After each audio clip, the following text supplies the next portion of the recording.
Today we're going to talk about thyroid hormone. So we're going to talk to you about thyroid disease, how to interpret lab results, and give you a knowledge of thyroid disease that's going to be greater than most physicians that you're going to encounter. What this will do, though, is this will give you the ability to look over your labs and discuss things with your physician to try to find the best course of treatment for you and to get the best diagnosis for you, because a lot of people walk around without having adequate treatment to their thyroid.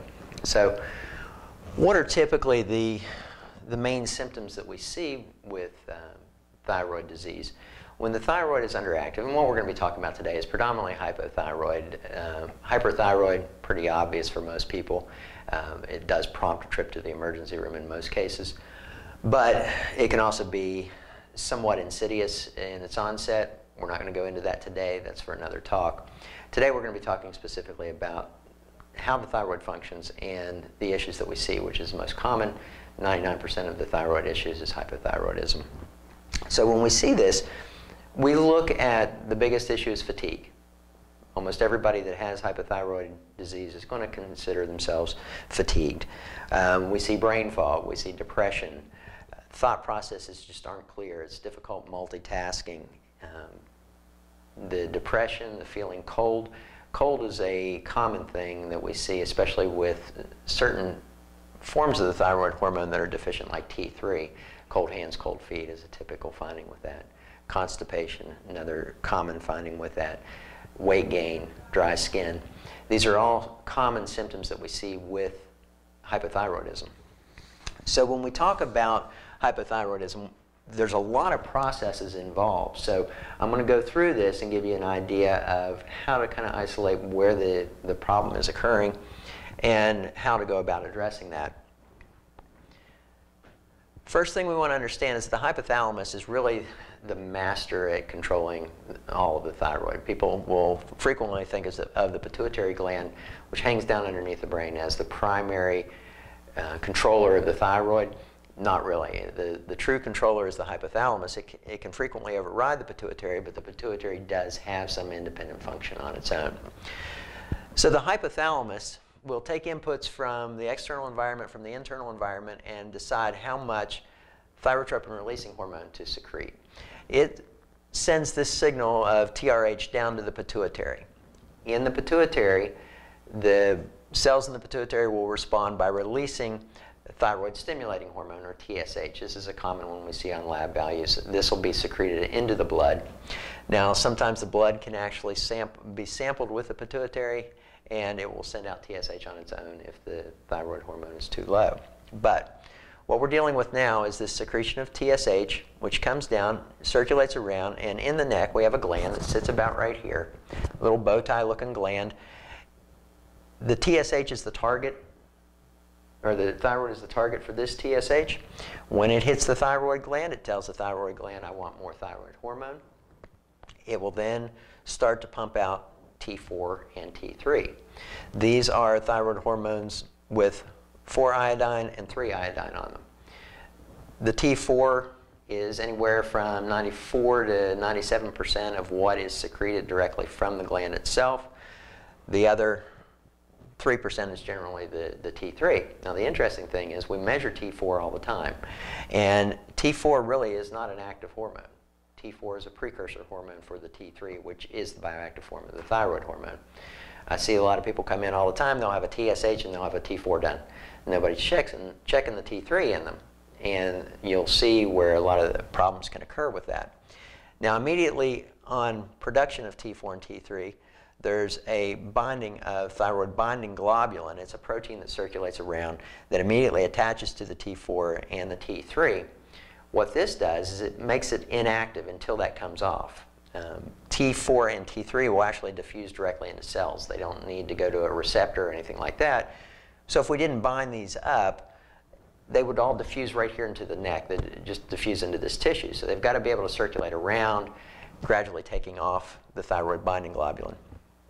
So if we don't have much bioactive hormone secreted from the thyroid, how do we get there? And the way we get there is that the T4 comes down to the liver.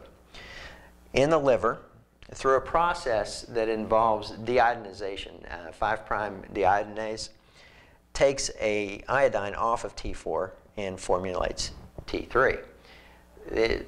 This process requires a couple of minerals that are important, selenium being one of the most important, but also magnesium and copper are involved in this process. So you can see there can be some deficiencies in this area that can create hypothyroid type symptoms, and we'll go into that. But the T4 is converted to either T3 or reverse T3.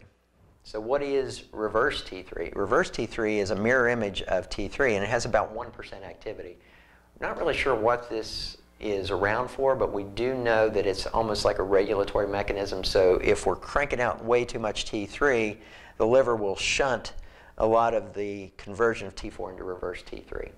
And that will diminish how much T3 that we're actually getting. So T3 is coming out of the liver, bound up to thyroid binding globulin, circulates around, and goes to other cells. So that's the process that we're dealing with. And you can see there can be breakdowns anywhere along this process that can create hypothyroid symptoms. So we're going to kind of run through this.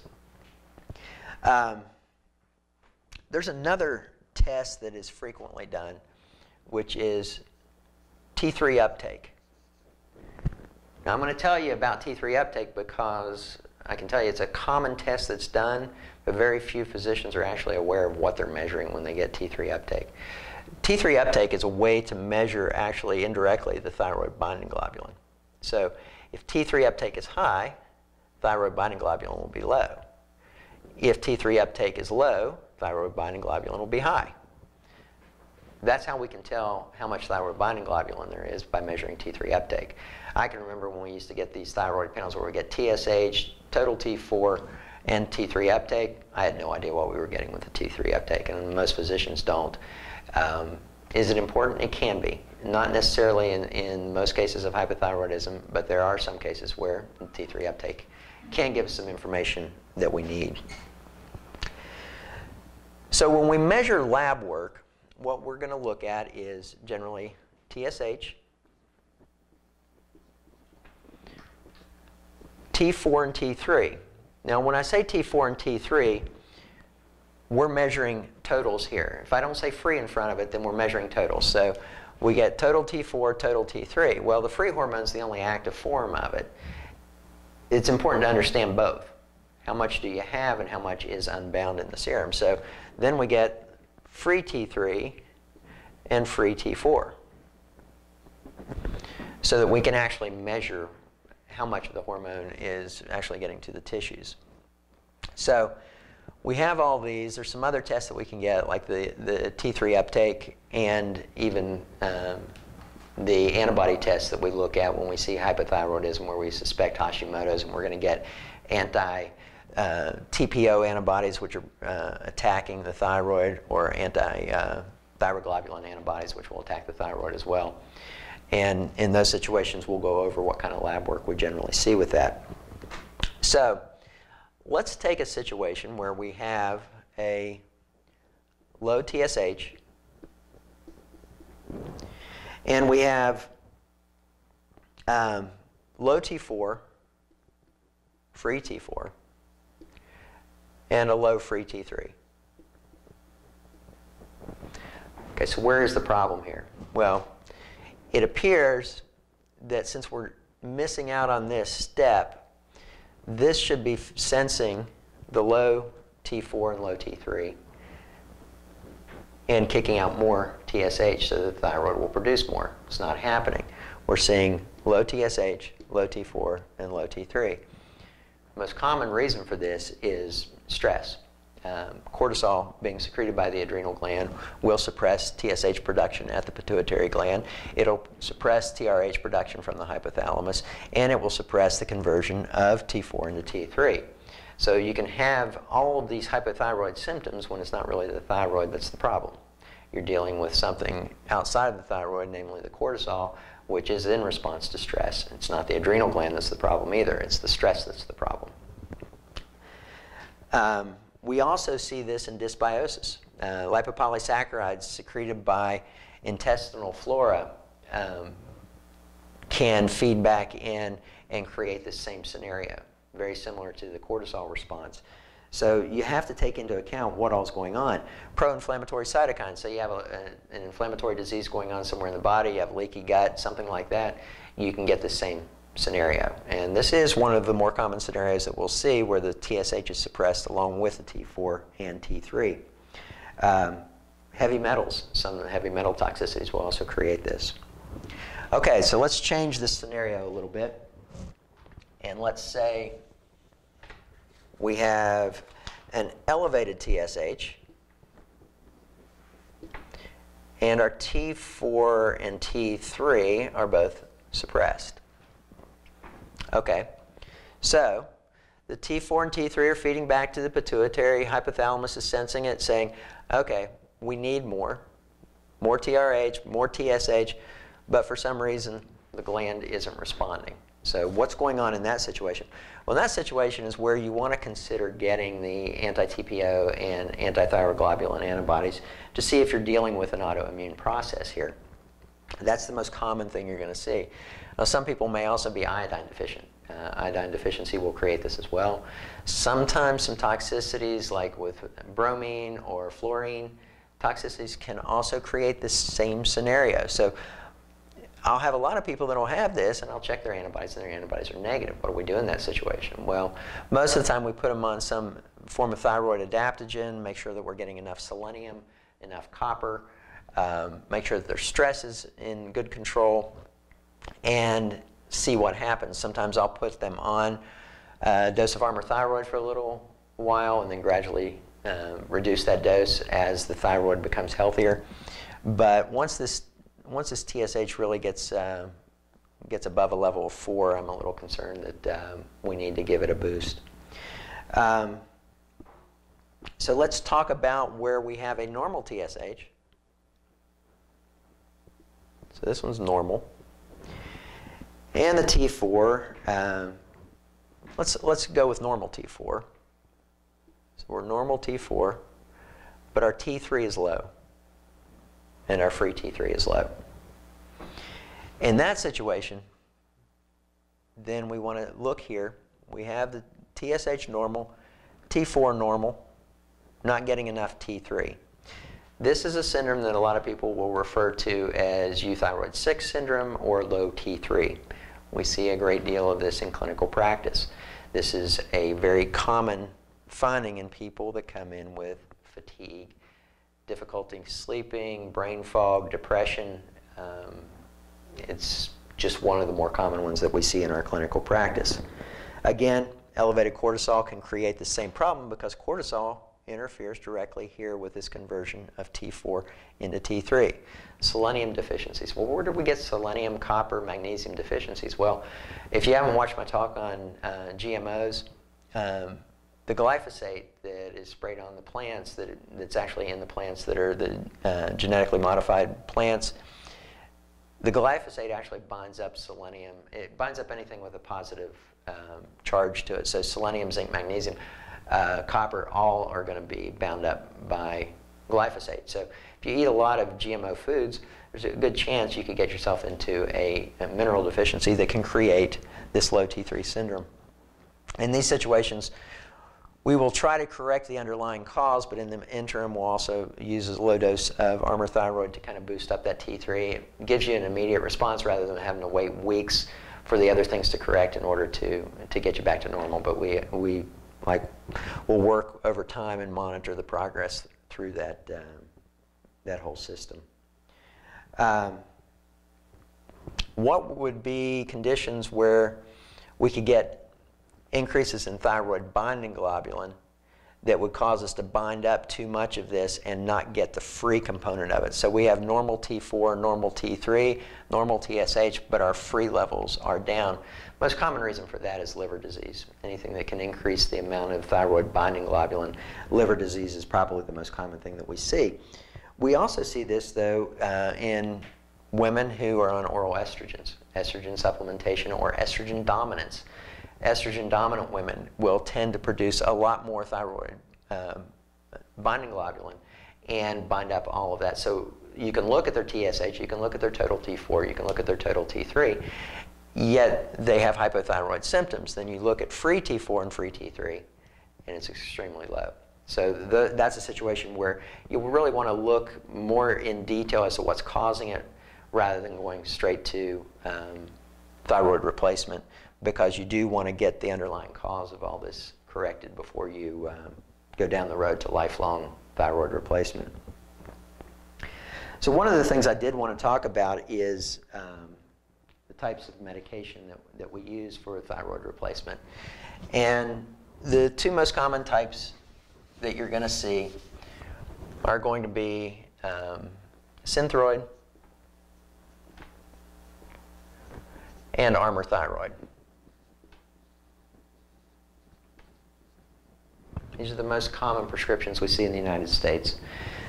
Used to be that 99% of our treatments were with Synthroid, but over the past 10 years we've seen a huge increase in the number of physicians prescribing Armour Thyroid, and with good cause. Synthroid is pure T4. So what we're doing with Synthroid is we're actually replacing the function of the thyroid gland because it's producing all this T4. Well, this works great if the only problem that you're dealing with is a problem right here with the thyroid gland itself. Because then you would expect the T4 to go down here and have good T3 conversion and go out into the circulation. Problem is, we see a lot of patients that don't respond very well to the Synthroid. Now, Armour is a mix of T4 and T3. And so what we see with this is we get directly into this T3, plus we provide the T4 that the body can use as conversion.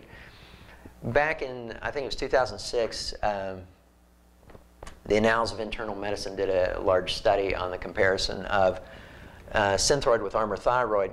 And what they found is there was no real difference in the objective data that they came up with between the two. So and they had blinded groups, so nobody knew what they were taking.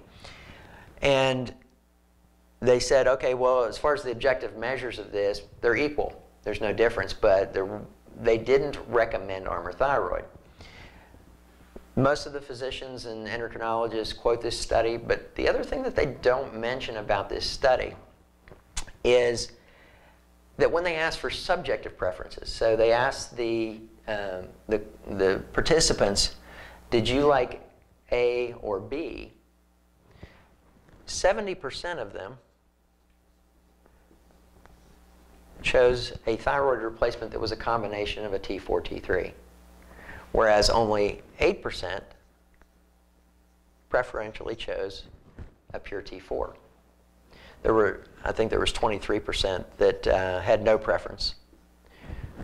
But when you're dealing with a 70% preference rate, even though you had no difference in the objective outcomes, there must be something that they didn't measure in those objective outcomes that made a big difference for people. And this is what we see in our clinical practice too, is most of the time people that are put on Synthroid, there are people that will come in and they'll say, I was diagnosed with hypothyroidism, I was started on Synthroid, and I'll ask them, did you feel any different?